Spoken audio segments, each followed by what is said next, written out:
in different lights, holding on to all that we could be, gonna make it bright.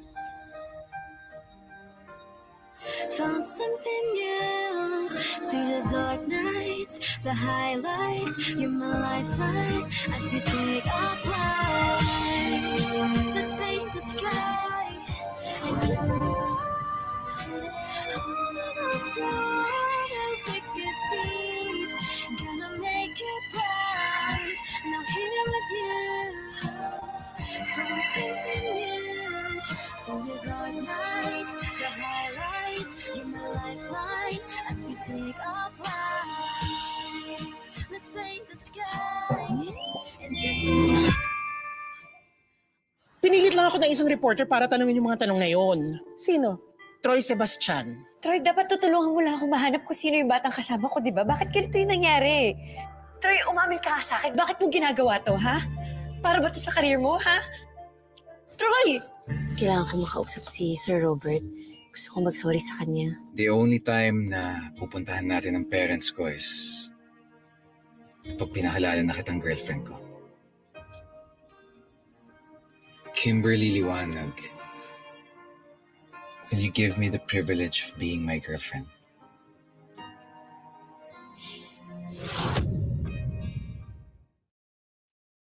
Good night.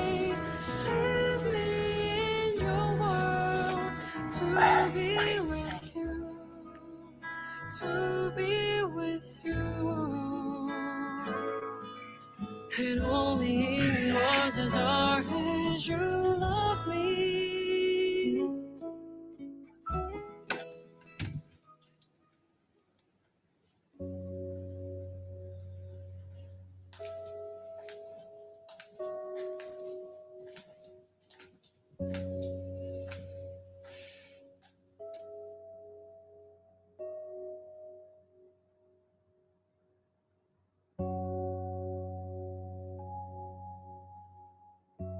Anak.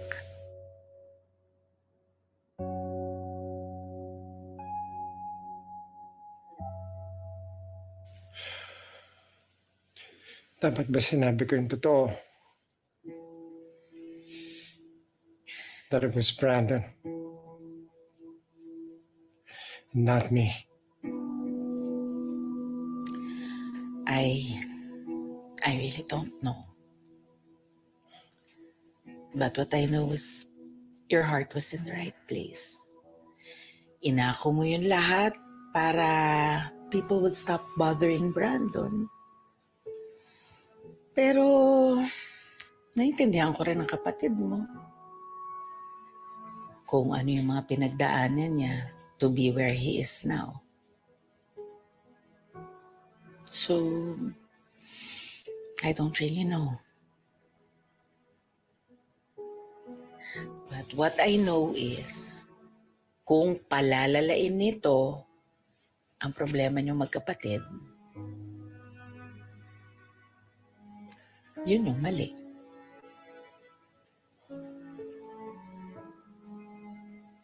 Is something else bothering you bukod sa nangyari sa Idea X?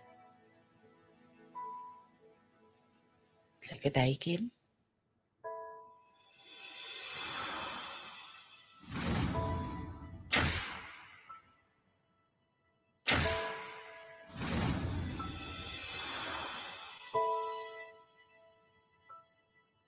I think it's time to forget about Secretary Kim now.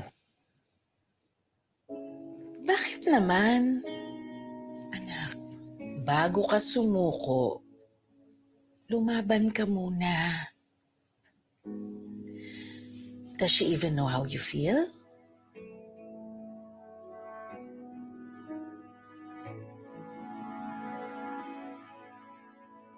Bakit naman siya magigilty? Hindi naman niya kasalanan na si Raulo yung Troy.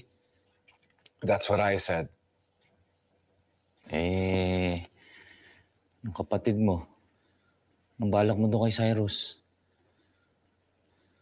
Bro, this is the second time na inako niya yung sa kidnapping, ha? Wala ka bang balak sabihin kay Sir Kim? Lalo na ngayon na... Ano kami na? Ha? Kayo na? I was gonna tell her the truth. I mean, I was about to, but then she hyperventilated because she was feeling guilty about what happened. Hala, If talking about the kidnapping was enough to make her hyperventilate, then paano pa kapag nalaman niya yung totoo na ako talaga yung kasama niya? bro. Hindi kaya natatakot ka lang na magalit siya sa'yo? Philip, I'm not gonna upset her more than necessary. Just let sleeping dogs lie. In a few days' time, makakalimutan niya naman na to. We're gonna make new memories and she's gonna forget about the past. Sigurado ka ba dyan, bro? Sorry pero it seems to me na hindi lang si Seki ang affected ng trauma. Parehas kayo eh. I'll be fine. Bro, mahirap yung maraming tinatago kaya hindi ka makatulog eh. I said I'll be fine.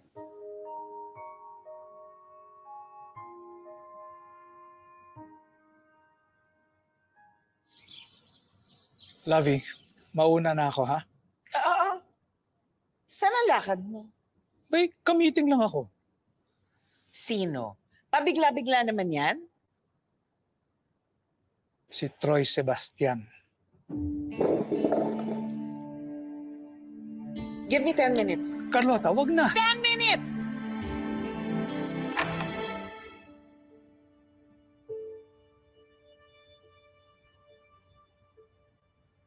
I'm sorry. Sa nangyari kagabi. Wala ho kayong kasalanan, Sir Cyrus. Totoo nga po niyan, nahiya po ako sa inyo eh. Kung hindi po ako nagpatulong kay Troy, hindi po sana nangyari lahat yon. Nagpatulong ka because you wanted to remember, right? Walang mali doon. And besides, it brought us closer together, right?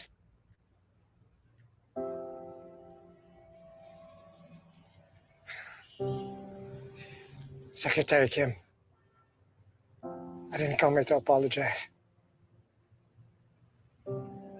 I came here to ask you out on a date between adults.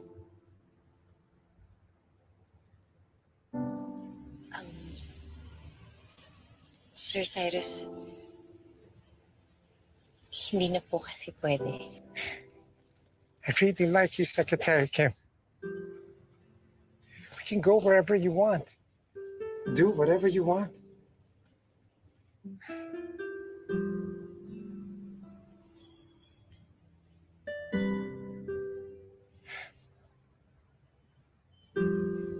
Brandon.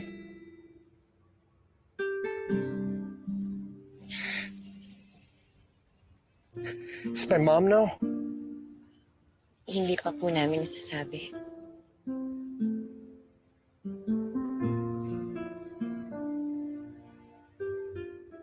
Then I won't say a thing.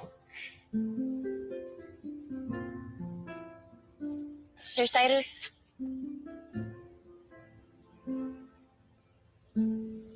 Salamat nga pala sa lahat ng ginawa ni Ninja Boy para sa akin. Thank you.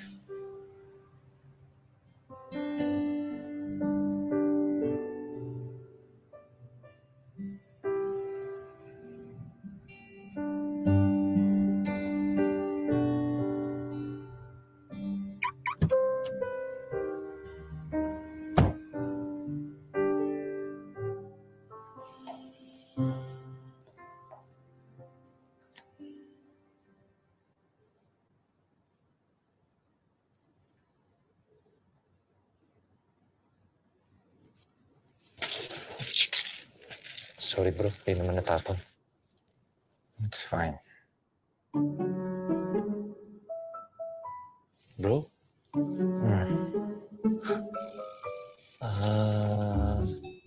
Mahal mo na ba? Of course.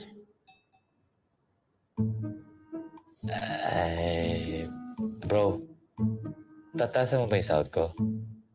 Ay, sorry. Sir Philip. Diyan ka na pala. Sinicheck ko lang kung magigising. Pero mukhang di pa nakaka-recover sa pagod kagabi. Ako na pong bahala. Sige po. Okay, thank you, Sir Kim. Sige po, Sir Philip.